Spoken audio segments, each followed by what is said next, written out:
Corria o ano de 1500, tornara-se em menos de um século a maior potência das Américas.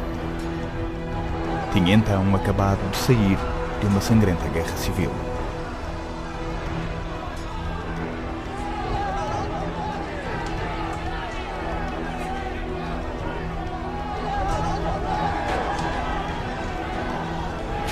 Emergira um novo líder. O seu nome era Atahualpa. Cumprindo a tradição dos seus antepassados, Atahualpa bebe do crânio do seu oponente. Um crânio ornado de ouro. O crânio do seu irmão.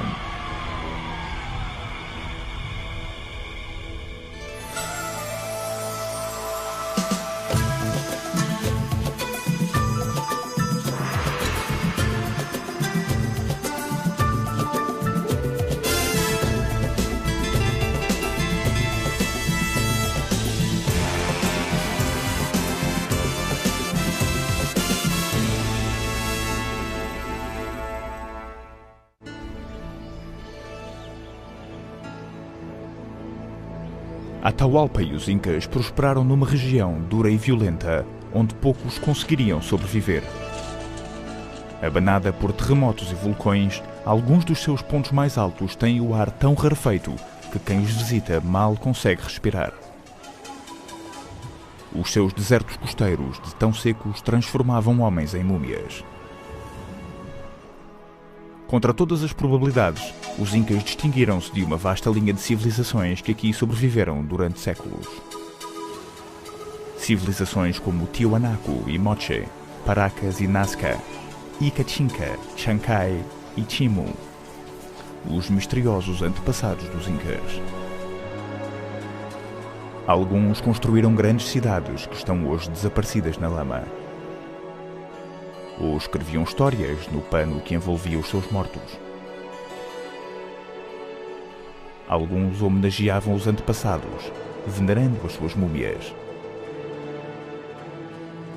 Outros são lembrados pelos seus tesouros exóticos.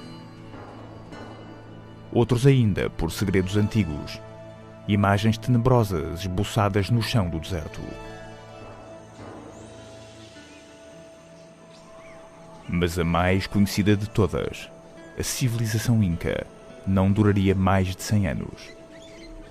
Pouco depois de Atahualpa ter atingido o poder, um pequeno mas bem armado exército de espanhóis invadiria o seu território, ameaçando tudo aquilo que os Incas haviam construído.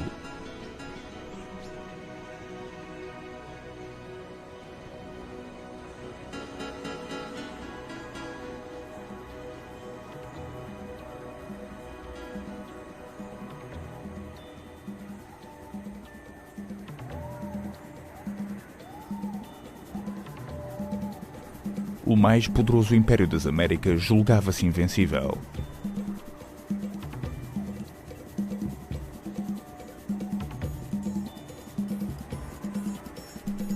O seu reino rivalizava em tamanho com o Império Romano. A sua rede viária, se estendida, daria meia volta à Terra. Tinha uma enorme força de combate, com experiência no campo de batalha. Com gênio para a engenharia, domaram algumas das regiões mais duras da Terra.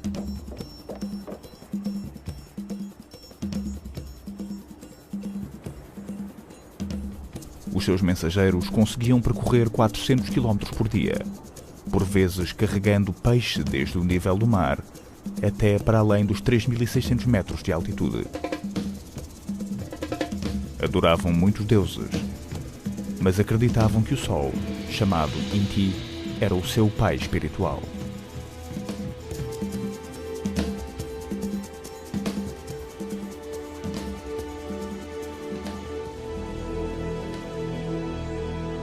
Muitas das suas mais gloriosas criações existem ainda hoje.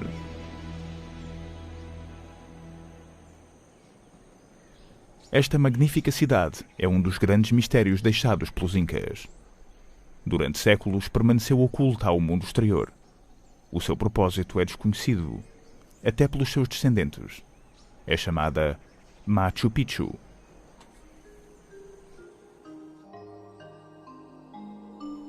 Em 1911, Hiram Bingham, um explorador americano, liderou uma expedição ao Peru, em busca do lendário forte perdido dos Incas, Vilcabamba.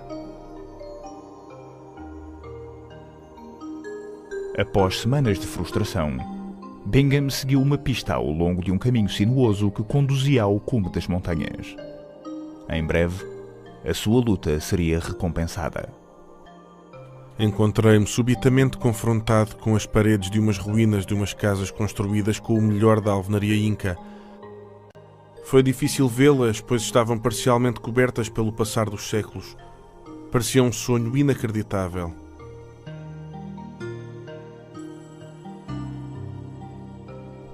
Durante 400 anos, Machu Picchu permaneceu em silêncio no topo do mundo. Agora, o último grande santuário dos Incas estava revelado.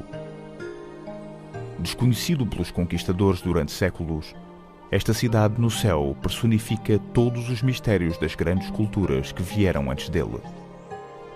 De todas as grandes civilizações da antiguidade, a civilização Inca e os seus predecessores tiveram que dominar os extremos globais e as condições ambientais. E com isto vinha um sistema organizacional de vida, de sociedade, de economia e de religião que era absolutamente maravilhoso.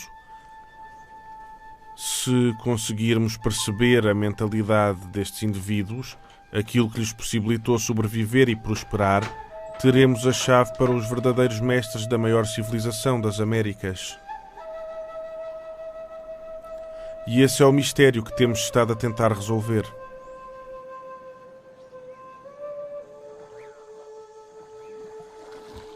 Os Incas e os seus antepassados prosperaram por se conseguirem adaptar a um ambiente implacável. Os seus corpos evoluíram, desenvolvendo pulmões maiores e pernas mais pequenas e poderosas, possibilitando a subida dos terrenos montanhosos. Domesticaram animais como o lama e a alpaca, que lhes forneciam carne e lã para roupas quentes.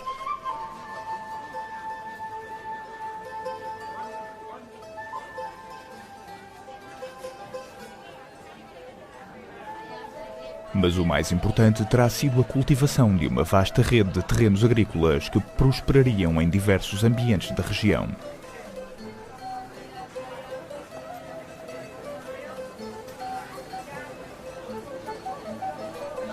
A colheita mais valiosa era o milho, mas os Incas cultivavam também tomates e amendoins, e mais de 200 tipos de batata.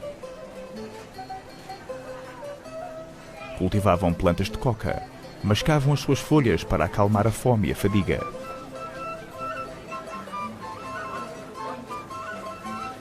Sobreviveram aqui geração após geração, cada uma construindo sobre os sucessos anteriores, aprendendo com os erros daqueles que os precederam.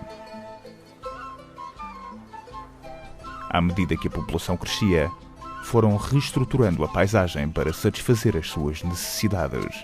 Alinharam os rios, abriram canais e esculpiram milhões de hectares de montanhas, criando socalcos de cultivo que, tal como escadas para o céu, impressionaram os espanhóis, que deram à cordilheira o nome que davam aos socalcos, Andines, ou Andes. E ainda que os Incas colham os louros desta transformação da paisagem, muito do trabalho foi levado a cabo pelos seus antepassados. E quando os espanhóis chegaram, atribuíram tudo aos Incas, não prestaram muita atenção às muitas civilizações, às muitas tribos, aos muitos grupos que os Incas incorporaram. Só na viragem do século é que os arqueólogos começaram a descobrir que existiam ruínas maravilhosas que antecediam os Incas em milhares de anos, e que os Incas foram simplesmente o culminar político de 10.000 anos de adaptação às altas montanhas, às selvas e aos desertos.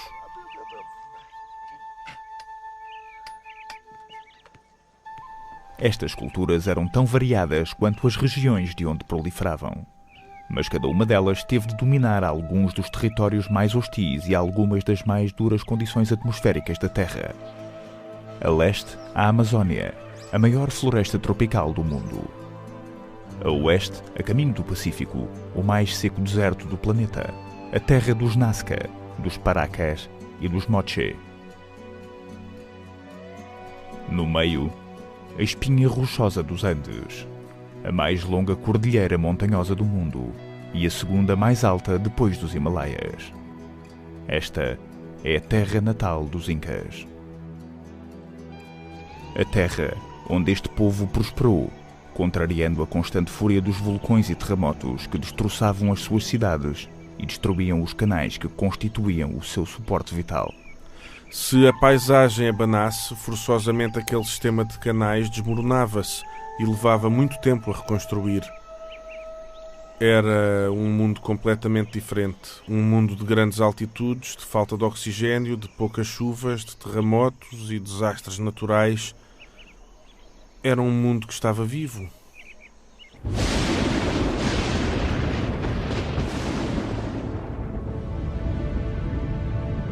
Os Incas e os seus antepassados viviam espantados com o poder da natureza. Para além de Inti, o deus Sol, veneravam as montanhas, a terra, os relâmpagos e a lua. O seu panteão expandia-se a cada novo povo que conquistavam, tomando novos ídolos e novos espíritos como seus. Mas todos os povos veneravam em uníssono um Criador universal, chamado Viracocha. Não tendo os Incas deixado nenhum registro escrito, conhecemos os seus deuses tal como conhecemos muito da vida índia, através das crónicas espanholas. Pedro de Cieza de León chegou em 1535. Os índios dizem que há muito tempo atrás o mundo era escuridão, e então emergiu da ilha do Titicaca o sol, no seu esplendor. Por ele todos rejubilaram, e apareceu um homem de grande estatura, que tinha enormes poderes. Chamaram-lhe o Pai do Sol. Tal como Viracocha era o pai do Sol, cada líder Inca era filho do Sol. E em 1532, esse líder era Atahualpa. Ele e o seu povo foram mestres do seu mundo. Nos seus aposentos reais em Pisac existia um templo em homenagem ao deus Sol, Inti. E ainda que este fosse um lugar sagrado, uma fortaleza protegia o imperador, a sua corte e os abastados terrenos agrícolas nos socalcos circundantes. Com um amplo domínio visual do vale, Pisac terá sido concebida com o intuito de se proteger das tribos amazónicas vindas de leste. Mas em breve, um novo inimigo surgiria. Um inimigo em busca de ouro, armado com o seu próprio Deus e com poderosas novas armas. Um inimigo que iria ameaçar destruir tudo aquilo que os Incas haviam criado.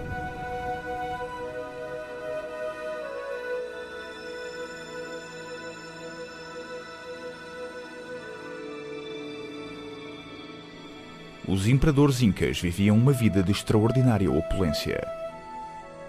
Atahualpa tinha muitas esposas e escolhia as mulheres incas mais belas para servirem todas as suas necessidades.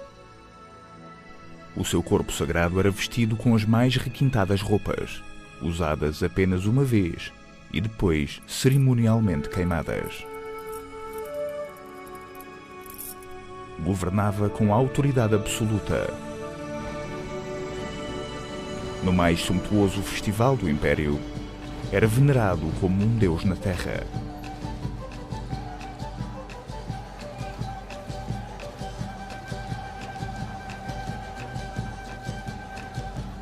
Tem ainda hoje lugar no solstício de inverno em Cusco, a capital inca.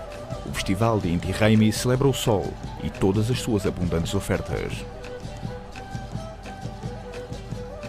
Os espanhóis proibiram este festival, mas foi reavivado no início deste século.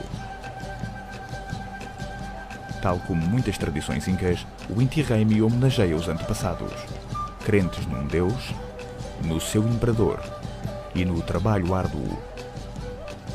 Neste sistema de fé, os antepassados de cada um eram reconhecidos como sendo extremamente importantes. O nosso avô, o nosso bisavô eram quem estabelecia a nossa posição nesta sociedade e, por serem tão importantes, estas pessoas empenhavam-se naquilo a que nós chamamos a veneração ancestral, a adoração dos antepassados. Uma grande parte desse empenho era certificar que o corpo ancestral permanecia intacto. Para cumprir esta tarefa, a mumificação dos corpos tornou-se muito, muito importante. O imperador morto era embalsamado, mantido no seu palácio, mas num estado de quase vida. A múmia era trazida e sentada ao pé das múmias dos seus antepassados, em todas as ocasiões importantes. Se os incas queriam travar uma guerra, teriam de consultar os falecidos para terem a certeza de que tinham a sua bênção. Esta corte dos mortos dos incas chamava-se Panaca. Mas a mumificação não é uma forma natural. Centenas de cemitérios mancham a paisagem. Hoje em dia, estes vestígios revelam-nos muito acerca do passado. Este corpo deve ter cerca de 1000 anos. Ou é um jovem adulto ou uma mulher, por causa do tamanho da trouxa. Comparando com os outros corpos, o invólucro é muito simples e isso dá provavelmente uma sugestão da sua posição na sociedade. Olhando para os ossos dos pés, pensei que fosse uma jovem adulta. A pele está em bom estado, em várias zonas como esta. Os músculos desapareceram quase completamente.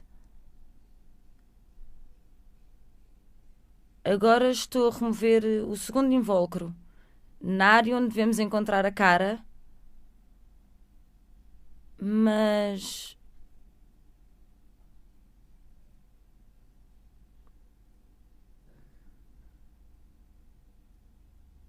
o cabelo está ali. É um penteado que inclui tranças.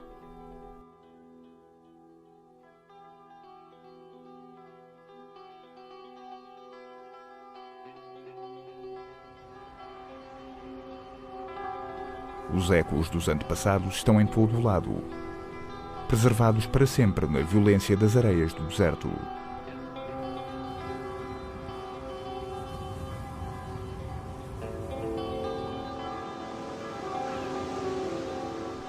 Apesar da dureza destes ermos costeiros, civilizações avançadas prosperaram aqui.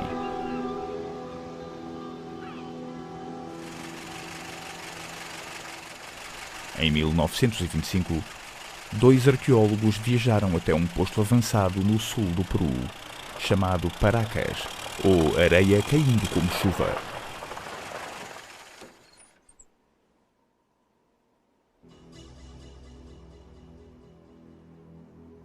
Chegaram atraídos por boatos de um grande cemitério no deserto.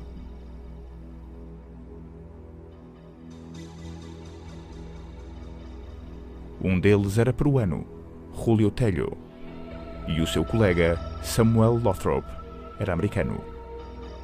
É espantoso que tais culturas pudessem ter-se desenvolvido em paisagens tão dramáticas quanto estéreis. Mas havia um número cada vez maior de notáveis artefactos surgindo no mercado negro. E aqui, as provas eram ainda mais fortes.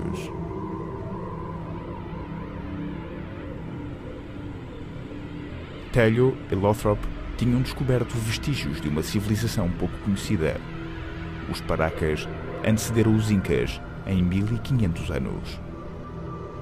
Das muitas maravilhas que aqui descobriram, a mais intrigante de todas terá sido a bizarra deformação dos crânios espalhados pelo deserto. Supuseram que placas de madeira seriam amarradas às cabeças dos recém-nascidos para produzir este grotesco alongamento.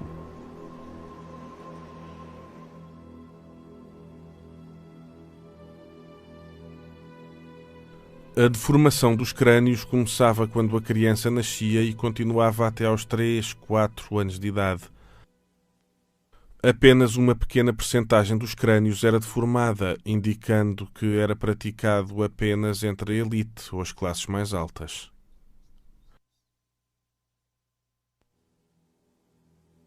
Mais notáveis ainda eram os crânios esburacados, perfurados ou cortados, um procedimento aparentemente vulgar nesta cultura. Este procedimento era inicialmente uma forma de cirurgia para crânios fraturados, mas mais tarde passou a ser feito em rituais, para permitir que a malignidade ou as doenças saíssem. Notavelmente, sabemos que 60% das pessoas que sofreram esta intervenção sobreviveram. Sabemos que alguns sobreviveram porque muitos dos crânios afetados mostram sinais de cicatrização. Ao paciente era administrada a chicha, uma fortíssima bebida alcoólica que o ajudava a descontrair, enquanto o cirurgião se aplicava com instrumentos de cobre e bronze. Algumas das operações implicavam uma série de cortes no crânio. Outras consistiam apenas de uma perfuração circular que permitisse a extração de um pedaço de osso. Séculos antes da chegada da ciência moderna, estes antepassados dos Incas faziam milagres médicos. Mas uma explicação completa para esta bizarra operação permanece envolta em mistério. Talvez o maior enigma de todos os mistérios deixados pelos Incas e pelos seus poucos conhecidos antepassados seja o de um povo chamado os Nazca. Os Nazca prosperaram nos vales costeiros onde a água era escassa e onde os raios solares eram cruéis. Tal como os Incas, os Nazca adoravam os deuses da natureza, o Sol, a Lua e as estrelas, que abrange a ficção científica. São conhecidas como as linhas de Nazca, prolongando-se por mais de 200 km² no deserto. Algumas simbolizam animais. Este pássaro tem cerca de 140 metros de comprimento. Outros são simples linhas retas que continuam por quilómetros a fio. Embora se consigam ver claramente do céu, no chão são praticamente invisíveis. Ao longo de mais de 1000 anos, permaneceram desconhecidas do mundo exterior. Até que, na década de 1920, os pilotos de aviação começaram a comentar as faixas pré-históricas.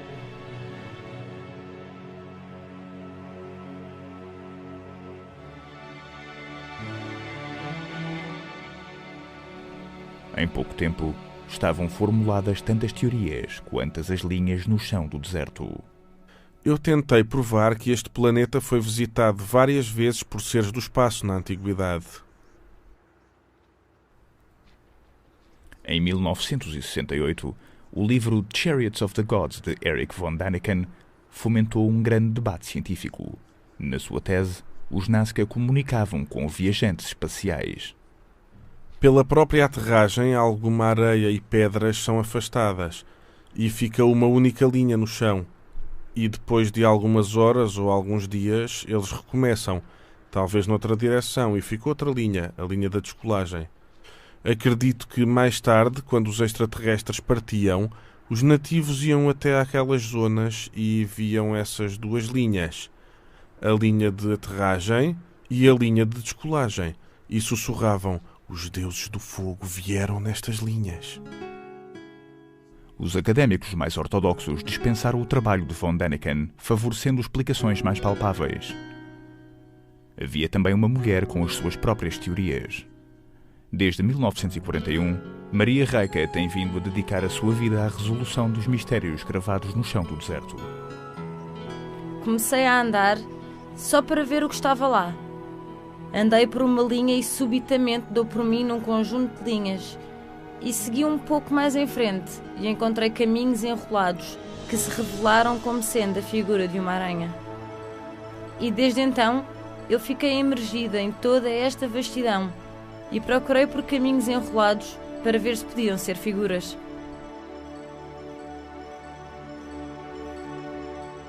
Rieika passou anos a medir cuidadosamente as linhas e a conjecturar a sua relação com os movimentos do Sol, da Lua e das estrelas.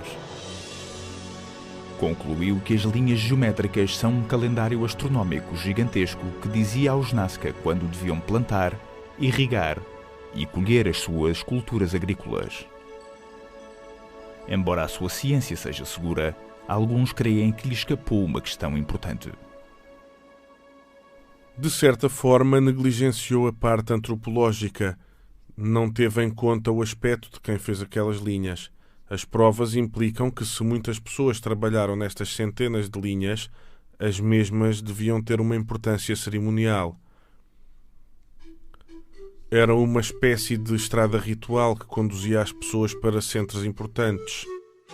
É provável que estas linhas fossem locais onde danças e rituais eram levados a cabo. Esta é a peregrinação anual ao santuário andino de Coilor Riti. Todos os anos, os crentes das aldeias de vários pontos da região seguem por caminhos ancestrais para homenagear os deuses que residem no cume das montanhas. Na catarse da cerimónia, os índios formam linhas humanas gigantes, avistando os picos circundantes, orando com os seus deuses.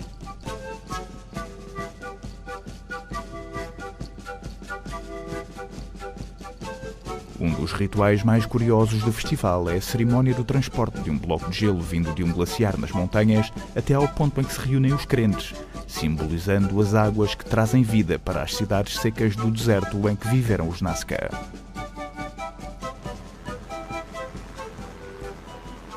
O relacionamento misterioso entre as linhas e a água fascinou muita gente. Eduardo Herran, um fotógrafo, acredita que as linhas foram feitas para guiar os pássaros, cuja chegada anunciava o aproximar das chuvas. O povo de Nazca precisava de água e é possível que tenha feito as linhas para que os condores as pudessem ver. Quando os condores voavam por cima das linhas, anunciavam que as chuvas dos Andes estavam a caminho, que a água vinha a caminho, e isso era muito importante para os Nazca. Durante estes últimos anos, identificámos perto de 300 desenhos novos. É importante ter a noção de que as linhas Nazca são um monumento único, que não existe em mais lugar nenhum do mundo. Hoje em dia é fácil maravilhar-nos com as linhas, vendo-as do ar. Mas será que os antigos Nazca tinham também a possibilidade de voar? Em 1975, o explorador Jim Woodman e o balonista Julian Knott tentaram provar que sim, construindo um balão de ar quente usando apenas materiais que no passado estariam também disponíveis. Usaram canas para o cesto e pano de algodão para o balão. Canalizaram calor de um fosso de fogo e levantaram voo, voando por cima do deserto durante 2 gloriosos minutos.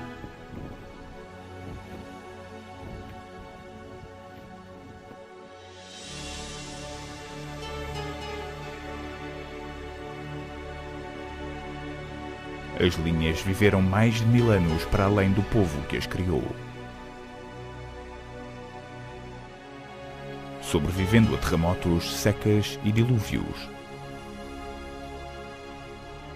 Caracterizando a resistência das culturas andinas face aos poderes arrebatadores da natureza.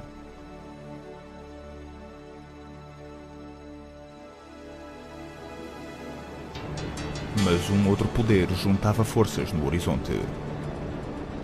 Um poder que nem os Nazca, nem os Incas poderiam ter previsto.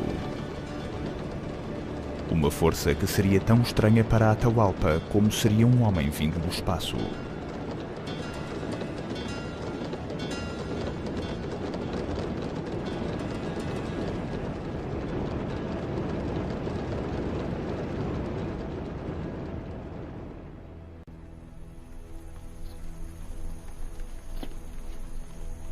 Em 1532, Francisco Pizarro e o seu pequeno grupo de conquistadores invadiram o Peru, em busca das cidades do ouro. Embora vastamente ultrapassados em número, tinham 2 vantagens que se iriam mostrar formidáveis em batalha. As armas de fogo, que, embora não muito precisas e lentas a carregar, devastaram um exército índio acostumado a combater corpo a corpo,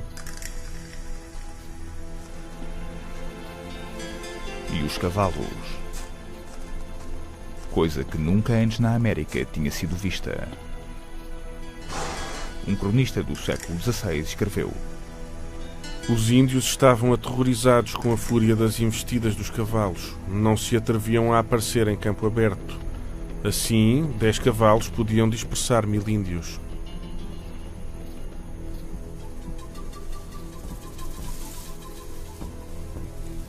Para os incas, os espanhóis deviam parecer criaturas vindas de outro planeta. As suas armaduras e as suas estranhas bestas de 4 patas conduziam a uma mistura de medo e descrença.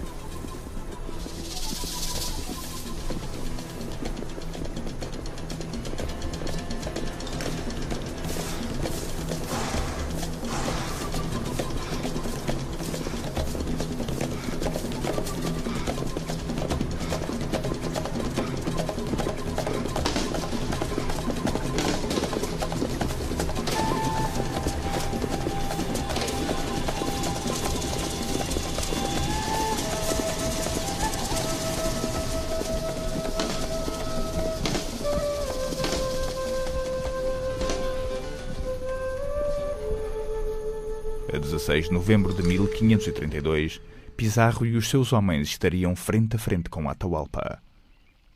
O evento foi recriado no filme de cinema A Real Caçada ao Sol. Os espanhóis eram apenas 168. Os incas tinham mais de 80.000 guerreiros acampados no local. Mas Atahualpa e a sua entourage de milhares vieram desarmados. Não faziam ideia de que os espanhóis iriam lutar. O seu plano era capturar os cavalos para procriação. Ao sinal, as tropas de Pizarro atacaram.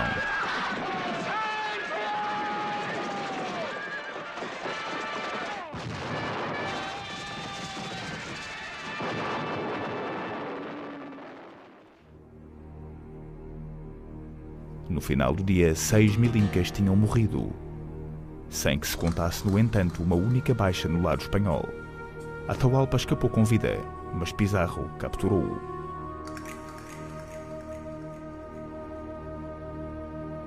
Para ganhar a sua liberdade, Atahualpa propôs um resgate sensacional. Fixou um ponto elevado na parede da sua cela e garantiu atingi-lo com ouro. A câmara tinha aproximadamente 7 metros de profundidade e 5 metros de largura.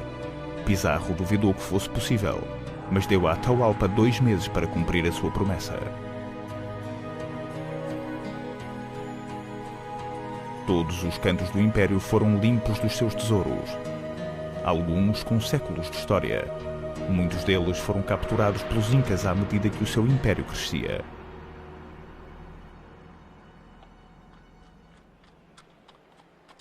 Muitas das peças primorosamente esculpidas foram criadas pelo povo Moche do norte do Peru. Os Moche floresceram na mesma altura em que os Nazca prosperaram no sul, atingindo o seu auge por volta do ano 500 depois de Cristo. Este era o Templo do Sol do povo Moche. Outrora a pirâmide mais alta das Américas, foi construída com mais de 140 milhões de tijolos de adobe.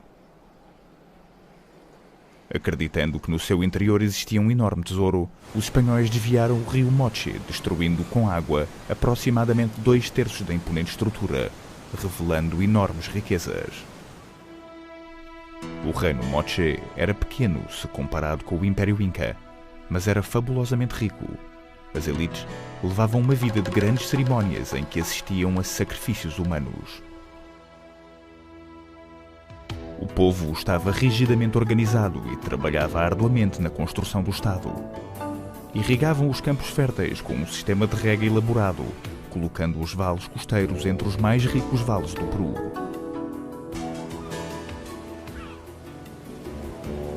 e alcançaram o prémio do Oceano Pacífico.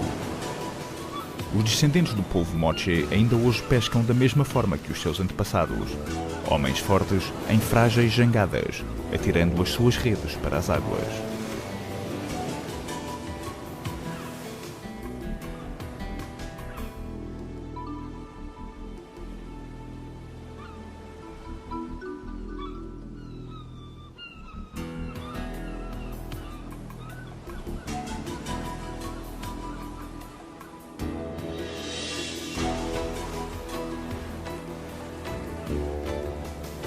Os governantes Moche sustentavam uma extraordinária classe de artesãos e uma religião extremamente organizada.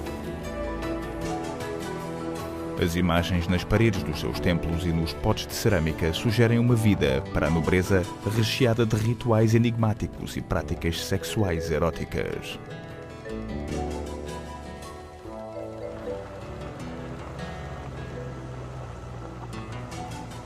Num local próximo da cidade de Trujillo, uma série de frisos em adobe dão uma perspectiva arrepiante da vida do povo Moche. Chamam-lhe El Brujo. O povo local conhecia há muito a existência de El Brujo e durante anos procurou aí artefactos que posteriormente vendia no mercado negro. Um desses homens foi Arturo Carrera, que descobriu os frisos em 1983.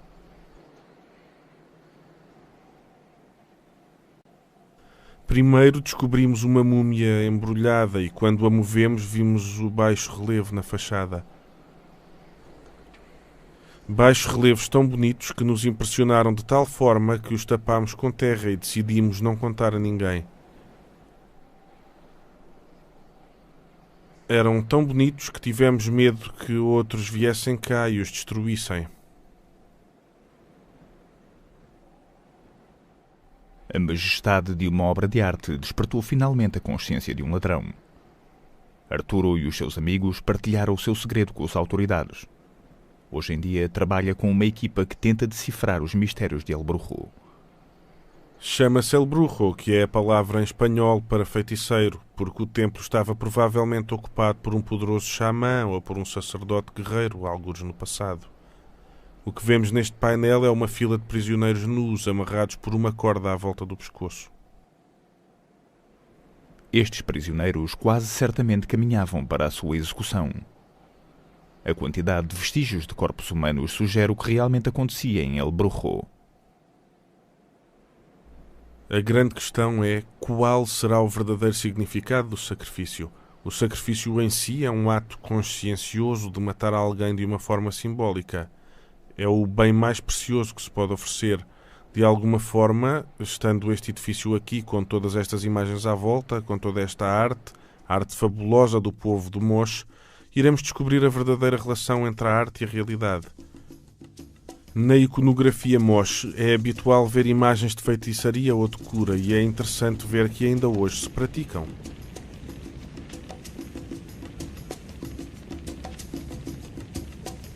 A arte ancestral já não é praticada por sacerdotes guerreiros. Os seres humanos já não são sacrificados.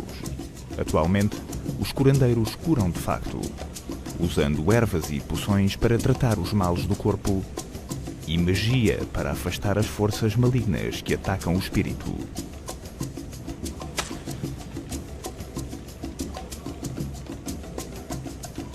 Eu não curo apenas as doenças dos deuses, curo também as que vêm por meios malévolos.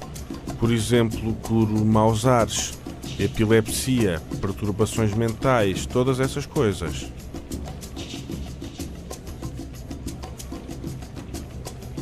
Nas poções dos curandeiros existe um poderoso ingrediente alucinogéneo feito a partir de um cato de San Pedro.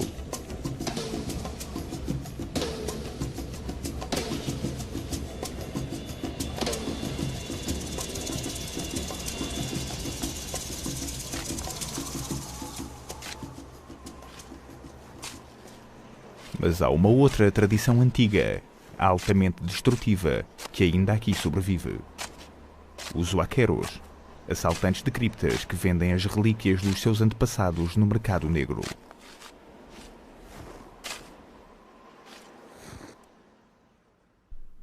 Os agricultores pobres do Peru são encorajados a assaltar os túmulos dos seus antepassados pelo crescente mercado negro de artefactos nos Estados Unidos e na Europa. Em outubro de 1987, fui chamado pela polícia para os ajudar a identificar alguns artefactos recuperados recentemente. Mas mal cheguei, mostraram-me um tesouro impressionante. Entre eles estava uma impressionante cabeça de ouro com olhos de prata e lápis lazuli.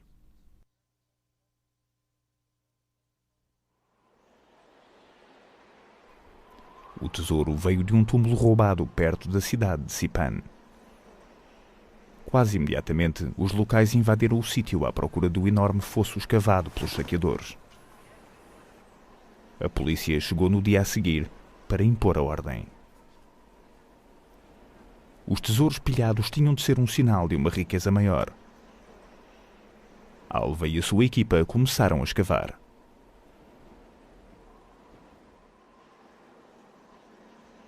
Após vários dias em que vasculharam entulho, centraram-se numa área de 10 metros perto do cume. E o que encontraram foi a recompensa que iludira tanto cientistas como ladrões: uma câmara funerária real intacta durante 1500 anos. Foi uma descoberta notável. Pela primeira vez, nós, os arqueólogos, tivemos a oportunidade de documentar o túmulo de um homem importante do Peru.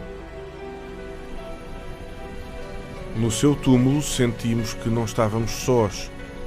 Sentimos que havia uma presença espiritual profunda. Estávamos a ressuscitar um símbolo do seu longo descanso de 1500 anos. Decidimos chamar-lhe o Lorde de Sipan.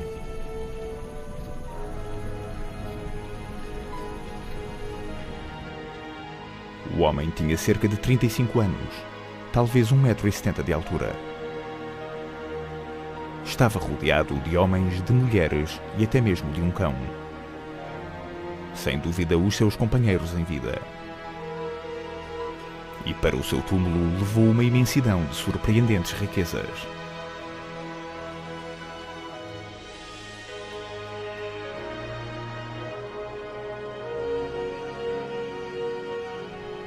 No seu crânio e no seu rosto foram colocadas camadas de ornamentos em ouro, prata e cobre. Usava brincos de ouro e turquesas, com uma miniatura de um guerreiro em vestes de batalha no centro.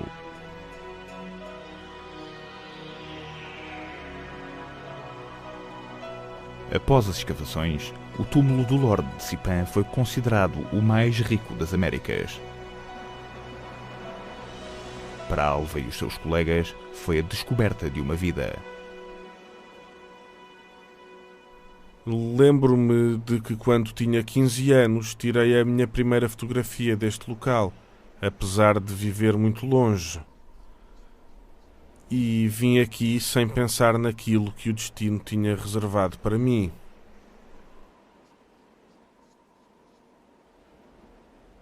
Quando descobri o túmulo, foi o realizar de um sonho pessoal, tal como uma concretização profissional, que era mostrar aos peruanos que a arqueologia está viva e que nós temos de recuperar as raízes da nação peruana e que os peruanos devem sentir-se orgulhosos do seu extraordinário passado.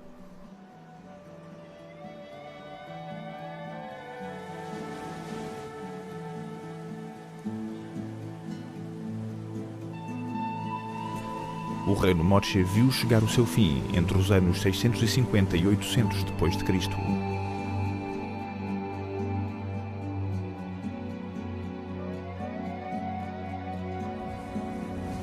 A combinação dos terremotos e das secas provavelmente transformou os seus terrenos de cultivo de novo em deserto. Mais uma cultura na longa linha de grandes civilizações andinas, finalmente derrotada pelas forças da natureza.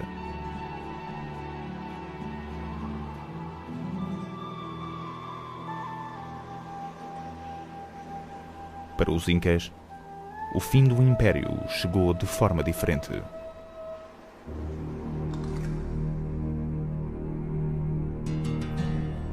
Ao longo de vários meses, o resgate de Atahualpa foi levado para a sua cela, juntando camadas de ouro que cada vez mais se aproximavam da linha na parede.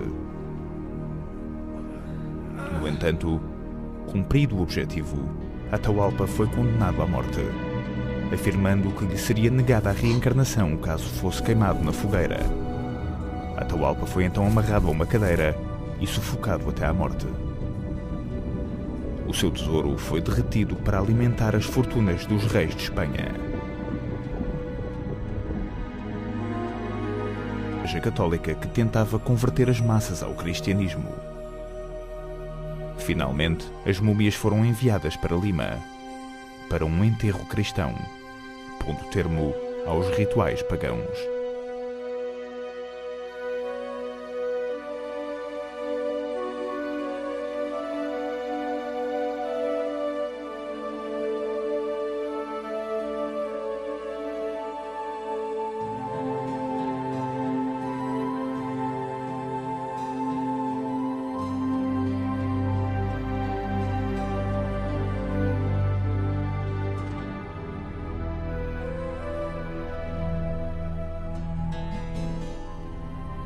Um cronista do século XVI, Garcilaso de la Vega, descreveu a sua partida de Cusco.